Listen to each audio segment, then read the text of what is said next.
ورسوله الكريم أما بعد فأعوذ بالله من الشيطان الرجيم بسم الله الرحمن الرحيم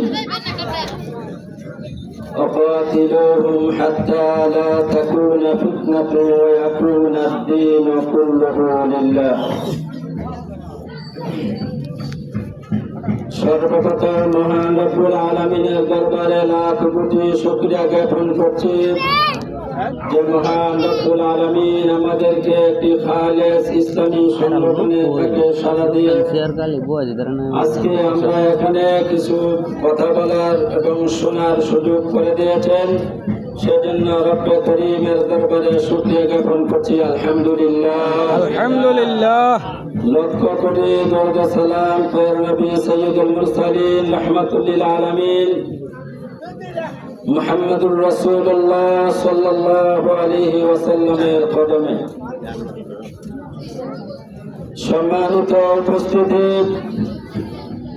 গণমানুষের সংগঠন শহীদ কাফেলা বাংলাদেশ জামাত ইসলামী বালাকোট ইউনিয়ন শাখার অন্তর্ভুক্ত আগালিয়া গ্রামবাসী কর্তৃক আয়োজিত আজকের এই পথসভার সম্মানিত প্রধান অতিথি বাংলাদেশ জামাত ইসলামী কর্তৃক মনোনীত ব্রাহ্মণবাড়িয়া নাসিরনগর আসনে দাঁড়িপাল্লা প্রতীকের এমপি পদপ্রার্থী জননেতা জনাব অধ্যাপক এ কে এম আমিনুল ইসলাম, বিশেষ অতিথিবৃন্দ, সম্মানিত মুরব্বিয়ানে কেরাম, সমবয়স্ক যুবক ভাইয়েরা, সনাতনী ধর্মের সম্মানিত ভাইয়েরা, আমাদের ব্যাপারে বিভিন্ন মহল থেকে কিছু মিথ্যা অপবাদ দেওয়া হয়, মিথ্যা রটানো হয়। জামাত ইসলামী ক্ষমতায় গেলে মহিলারা বাজারে আসতে পারবে না, জামাত ইসলামী ক্ষমতায় গেলে দেশের মাজারগুলো ভেঙে চুরমার করে দেবে। সম্মানিত ভাইরা, আমরা এক আল্লাহ বিশ্বাসী, রাসূলুল্লাহ সাল্লাল্লাহু আলাইহি সাল্লামের রিসালাতের উপর বিশ্বাসী, কোরআনের উপর বিশ্বাসী। আমরা মুসলমান, আমরা সবাইকে আমাদের ভাই মনে করি, ভাই ভাই হয়ে আমরা চলতে চাই। আপনি যেমন আপনার একটা মত আছে, আপনি একটা মতে বিশ্বাস করেন, আমি একটা মতে বিশ্বাস করি, এজন্য আপনার সাথে আমার মত বিরোধ হবে না, মত পার্থক্য হইতে পারে। আপনার মতের সাথে আমার মতের মিল না হইতে পারে, কিন্তু মত পার্থক্য হবে না। ঝগড়া বিবাদে আমরা লিপ্ত হওয়ার বিশ্বাসী নয়। আমি আল্লাহর দরবারে আল্লাহর কসম করে বলতে পারি, বাংলাদেশের এই সমস্ত অন্যায় অপরাধের কাজের সাথে বাংলাদেশ জামাত ইসলামী কোনো সময় ছিল না।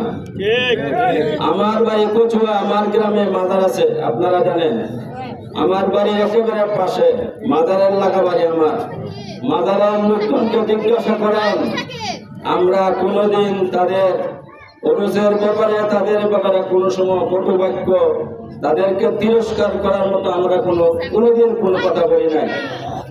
আমরা তাদের উরুসের দিন রাত্রেবেলা ঘুমাই না। আমার বাড়িতেও মেহমান আসে, আমাকেও প্রতিটা পরিবারে, প্রতিটা ঘরে ঘরে ওই দিন মেহমান থাকে।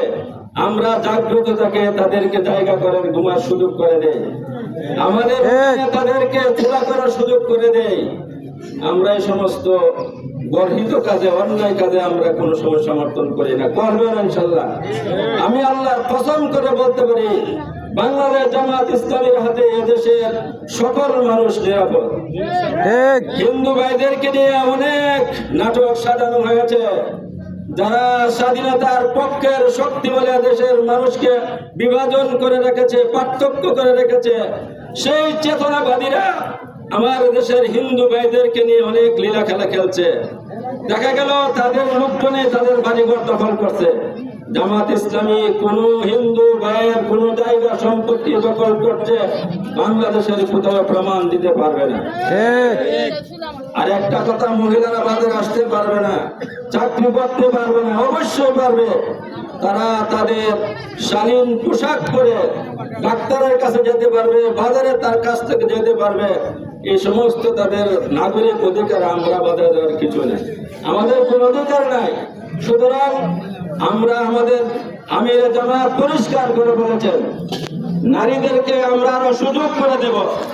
8 ঘন্টা ডিউটির স্থলে তাদেরকে 5 ঘন্টা ডিউটি করে দেব। কারণ সে চাকরিও করবে, তার সংসার গোছাবে, তার সন্তানগুলিও দেখবে। সুতরাং তার সময় প্রয়োজন বেশি, সেই হিসাবে পুরুষ ডিউটি করবে 8 ঘন্টা, আর মহিলা ডিউটি করে 5 ঘন্টা।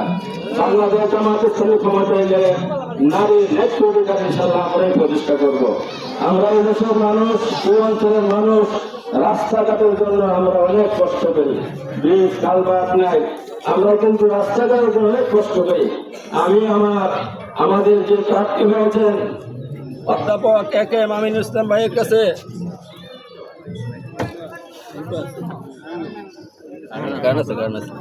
ইসলামী আগামীতে ক্ষমতায় গেলে নাগরিকের সমস্ত অধিকারগুলি সুষম বন্টন করে, ইনসাফ ভিত্তিক বন্টন করে সকলের দোরগোড়ায় পৌঁছে দেওয়া হবে।